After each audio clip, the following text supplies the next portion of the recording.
बटाट्यापासून बनवलेली ही रेमेडी तुम्ही तुमच्या चेहऱ्यावर एकदा नक्की अप्लाय करून बघा. तुमच्या चेहऱ्यावरचे सगळे प्रॉब्लेम दूर होतील. त्याचबरोबर काळे डाग, धब्बे, वांगाचे डाग, सुरकुत्या, वाढत्या वयानुसार जेही प्रॉब्लेम तुमच्या चेहऱ्यावर आलेले असतील ते सगळे दूर करायची ताकद बटाट्यामध्ये असते. तर या बटाट्याचा वापर आपण कशा पद्धतीने करायला हवा ते या ठिकाणी स्टेप बाय स्टेप नक्की फॉलो करा.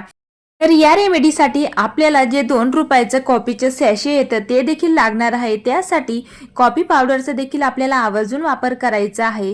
तर कॉफीमध्ये अँटीऑक्सिडंट प्रॉपर्टीज त्याचबरोबर अँटी एजिंग प्रॉपर्टीज देखील भरपूर जास्त प्रमाणात असते, जे की वाढत्या वयात सुद्धा आपल्या चेहऱ्याची त्वचा ही तरुण दिसायला मदत होत असते. तर चला आता वेळ वाया न घालवता या रेमेडीला सुरुवात करूया. तर या ठिकाणी आपल्याला लागणार आहे एक मध्यम आकाराचा बटाटा. तर बटाटा आपल्याला स्वच्छ धुवून घ्यायचा आहे आणि बटाट्यामध्ये स्टार्चचं प्रमाण हे भरपूर जास्त असतं, जे की आपल्या त्वचेला नॅचरल ब्राईटनिंग आणि लाईटनिंग इफेक्ट देण्यासाठी खूपच जास्त हेल्पफुल राहतो. तर या ठिकाणी आपल्याला बटाटा स्वच्छ धुवून घेतल्यानंतर बटाट्याची साल काढून घ्यायची आहे. तर ही स्टेप खूप महत्त्वाची असते. डायरेक्ट आपल्याला बटाटा किसून घ्यायचा नाही आहे, तर साल काढून घेणं हे खूप जास्त गरजेचं असतं, जेणेकरून त्याच्या वरची जी घाण आहे ती आपल्या रेमेडीमध्ये मिक्स होणार नाही. तर आता बटाट्याची साल काढल्यानंतर एका किसणीच्या साह्याने आपल्याला हा बटाटा किसून घ्यायचा आहे, किंवा तुम्ही मिक्सरमध्ये देखील हा ग्राइंड करू शकतात.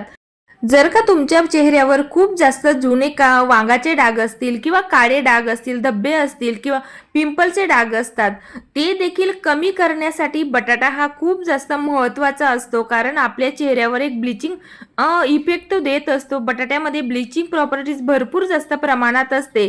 एक नॅचरल ब्लीच आपल्या चेहऱ्याला होत असतं. तर आता या ठिकाणी बटाटा किसून झाल्यानंतर त्याच्यातलं ज्यूस आपल्याला काढून घ्यायचा आहे. म्हणजेच बटाट्यातला जेवढा देखील रस आहे किंवा स्टार्च आहे तो आपल्याला एका चाळणीच्या मदतीने इथे चाळून घ्यायचा आहे. तर या ठिकाणी बघू शकताय की व्यवस्थित असं प्रेस करून आपल्याला सगळं बटाट्याच्या किस मधला जो ज्यूस आहे तो सगळा काढून घ्यायचा आहे. कारण आपल्याला या ठिकाणी साधारणतः 2 ते 3 टेबलस्पून एवढा या ठिकाणी रस लागणार आहे.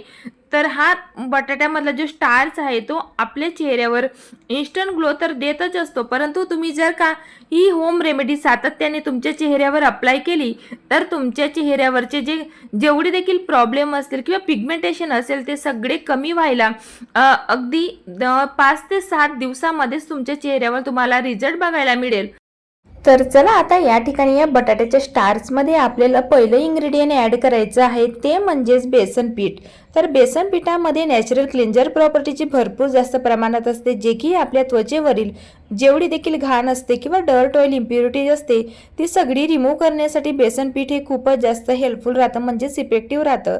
तर आता बेसन पीठ ॲड केल्यानंतर आपल्याला यामध्ये नेक्स्ट इन्ग्रेडियंट ॲड करायचं आहे, ते म्हणजेच राईस फ्लोअर म्हणजेच तांदळाचं पीठ. तर जर का तुमच्याकडे राईस फ्लोअर नसेल तर मिक्सरमध्ये तांदूळ तुम्ही ग्राइंड करून घ्या. फाईन असं पावडर आपल्याला तयार करून घ्यायचं आहे. राईस फ्लोअरमध्ये नॅचरल एक्सफोलिएशन प्रॉपर्टी जी खूप जास्त प्रमाणात असते, जे की आपल्या त्वचेवरील ब्लॅकेट्स आणि व्हाईटेड रिमूव्ह करण्यासाठी खूप जास्त हेल्पफुल असते. तर आता यामध्ये साधारणतः 1/2 टेबलस्पून एवढं राईस फ्लोअर ॲड केल्यानंतर आपण जे 2 रुपयाचं कॉफीचं सॅशे घेतलेलं होतं ते यामध्ये पूर्णतः आपल्याला मिक्स करून घ्यायचं आहे. तर कॉफीमध्ये अँटी एजिंग प्रॉपर्टीज भरपूर जास्त प्रमाणात असल्यामुळे आपल्या त्वचेवरील जे वाढत्या वयानुसार जे सुरकुते आलेले असतात किंवा जे एजिंग सिन्स दिसतात ते देखील कमी करायला कॉफी ही खूप चांगल्या प्रकारे मदत करत असते. तर आता कॉफी पावडर ॲड केल्यानंतर यामध्ये पुढचं इन्ग्रेडियंट आपल्याला ॲड करायचं आहे, ते म्हणजेच दही. जर का तुमच्याकडे थोडं आंबट असं दही असेल तर त्याचा रिझल्ट हा तुम्हाला खूप चांगल्या प्रकारे बघायला मिळेल. कारण दह्यामध्ये लॅक्टिक ॲसिडचं प्रमाण खूप जास्त असतं, जे की आपल्या त्वचेवर ओपन पोर्समध्ये असलेली जेवढी देखील घाण असते ते देखील रिमूव्ह करायचं काम दही हे खूप चांगल्या प्रकारे करतं. त्याचबरोबर आपल्या त्वचेला डीपली हायड्रेशन देखील दह्यामुळे मिळत असतं. तर चला आता दही ॲड केल्यानंतर आपल्याला यामध्ये नेक्स्ट इन्ग्रेडियंट ॲड करायचं आहे, ते म्हणजेच ॲलोवेरा जेल. तर मार्केट बेसमध्ये जे ॲलोवेरा जेल होतं त्याचाच आपल्याला यूज करायचा आहे. जर का तुम्हाला प्लांट बेसमधलं ॲलोवेरा जेल सूट होत असेल तर तुम्ही ते देखील यूज करू शकतात. तर आपल्याला आता यामध्ये साधारणतः 1 टेबलस्पून एवढं रोज वॉटर म्हणजेच गुलाबजल टाकायचं आहे. तर रोज वॉटर हे आपल्या त्वचेवरील जे ओपन पोर्स असतात ते देखील मिनिमाइज करायला खूप चांगल्या प्रकारे मदत करत असतं। त्याचबरोबर आपल्या त्वचेवर इन्स्टंटली फेअरनेस आणायचं काम देखील रोज वॉटर अतिशय चांगल्या प्रकारे करतं। त्यासाठी रोज वॉटरचा देखील आपल्याला आवर्जून वापर करायचा आहे। तर आता रोज वॉटर ॲड केल्यानंतर फेस पॅक हा आपल्याला चांगल्या प्रकारे मिक्स करून घ्यायचा आहे, जेणेकरून यामध्ये जेवढे देखील इन्ग्रेडियंट आपण ॲड केलेले आहेत ते सगळे चांगल्या प्रकारे ॲक्टिवेट होतील। तर आता आपल्याला यामध्ये टाकायचं आहे ते म्हणजेच कस्तुरी हळद। तर कस्तुरी हळद ही आपल्या त्वचेवर इन्स्टंट ग्लो आणण्यासाठी खूपच जास्त हेल्पफुल असते। तसेच आपल्या त्वचेवरील काळे डाग, धब्बे, वांगाचे डाग किंवा सन टॅनिंग ही रिमूव्ह करण्यासाठी कस्तुरी हळद ही खूप चांगल्या प्रकारे मदत करत असते। त्यासाठी आपल्याला या रेमेडीमध्ये कस्तुरी हळदीचाच वापर करायचा आहे। जर का तुमच्याकडे कस्तुरी हळद नसेल तर किचनची हळद शक्यतो अवॉइड करा, परंतु जर का नसेलच तर तुम्ही फक्त 1 पिंच एवढी या ठिकाणी किचनची हळद घेऊ शकता, कारण बऱ्याच वेळेस किचनच्या हळदीमुळे पाहिजे तसा रिझल्ट आपल्याला बघायला मिळत नाही। तर चला आता या ठिकाणी हळद मिक्स केल्यानंतर आपल्याला हा फेस पॅक चांगल्या प्रकारे मिक्स करून घ्यायचा आहे।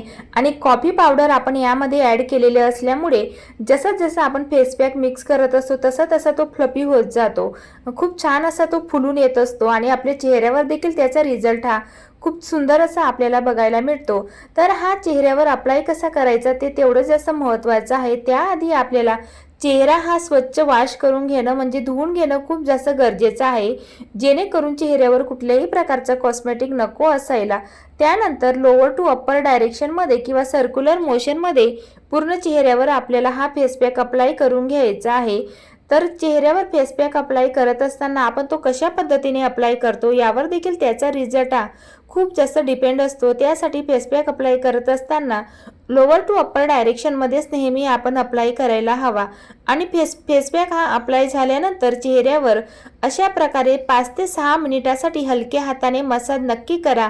यामुळे आपल्या चेहऱ्यावरचे किंवा नाकावरचे जे ब्लॅकेट्स आणि व्हाईटेड असतात ते देखील इन्स्टंटली रिमूव्ह व्हायला मदत होत असते। आणि आपण या रेमेडीमध्ये राईस फ्लोअरचा यूज केलेला आहे। राईस फ्लोअरमध्ये जे स्मॉल असे पार्टिकल्स असतात ते आपल्या त्वचेला नॅचरली एक्सफोलिएट करायचं काम करतात। त्यासाठी राईस फ्लोअरचा देखील आवर्जून या रेमेडीमध्ये यूज करा। तर आता 5 ते 6 मिनिटासाठी चेहऱ्यावर हलक्या हाताने मसाज झाल्यानंतर फेस पॅकची सेकंड लेअर अप्लाय करायचं कधीच विसरायचं नाही। ही स्टेप खूप जास्त महत्त्वाची असते, कारण यामुळे आपल्या त्वचेवर इन्स्टंट ग्लो तर येतोच, त्याचबरोबर जी उन्हामुळे सन टॅनिंग झालेली असते किंवा बर्निंग झालेली असते किंवा वांगाचे डाग असो हे देखील खूप जास्त प्रमाणात वेगाने कमी व्हायला ही प्रोसेस मदत करत असते। त्यासाठी फेस पॅक अप्लाय झाल्यानंतर 5 ते 6 मिनिटासाठी मसाज करा आणि त्यानंतर सेकंड लेअर फेस पॅकची नक्की अप्लाय करा। तर चला आता 10 ते 15 मिनिटासाठी फेस पॅक हा ड्राय होऊ द्या आणि त्यानंतर थंड पाण्याने किंवा कोमट पाण्याने चेहरा हा वॉश करून घ्या। तर रिझल्ट तुम्ही या ठिकाणी बघू शकतात की किती सुंदर असा ग्लो चेहऱ्यावर आलेला आहे। नक्कीच अशा पद्धतीने तुम्ही देखील ही रेमेडी तयार करून बघा। तर आता फेस पॅक अप्लाय झाल्यानंतर चेहऱ्यावर मॉइश्चरायझर लावायचं कधीच विसरायचं नाही। ही स्टेप खूप महत्त्वाची असते, यामुळे आपल्या त्वचेला डीपली हायड्रेशन तर मिळतंच, त्याचबरोबर वाढत्या वयानुसार त्वचेवर जे सुरकुत्या आलेल्या असतात ते देखील कमी करायला मॉइश्चरायझर ही खूप चांगल्या प्रकारे मदत करत असतं। तसेच फेस पॅकमुळे जो ग्लो आपल्या त्वचेवर आलेला असतो तो देखील लॉक करायचं काम मॉइश्चरायझर ही खूप चांगल्या प्रकारे करत असतं। तर त्यासाठी मॉइश्चरायझर लावणं हे खूप जास्त गरजेचं आहे। तर बघू शकताय तुम्ही किती सुंदर असा ग्लो आलेला आहे। नक्कीच तुम्ही बटाट्यापासून आणि कॉफीपासून बनवलेली ही रेमेडी चेहऱ्यावर अप्लाय करून बघा आणि मला कमेंटमध्ये नक्कीच सांगा। आणि मॉइश्चरायझर अप्लाय झाल्यानंतर अशा प्रकारे मसाज नक्की करा, जेणेकरून ब्लड सर्क्युलेशन हे खूप चांगल्या प्रकारे होतं आणि यामुळे आपल्या त्वचेवर इन्स्टंट ग्लो देखील येत असतो। तर चला आजची ही रेमेडी तुम्हाला आवडली असेल तर व्हिडिओला लाईक करायला विसरू नका आणि माझा हा व्हिडिओ तुम्ही कुठल्या गावातनं किंवा शहरातनं बघताय ते देखील मला नक्की कमेंटमध्ये सांगा आणि चॅनलला सबस्क्राईब करायला विसरू नका। चला तर मग भेटूया नवीन अशाच एका सुंदर अशा रेमेडी सोबत। बाय।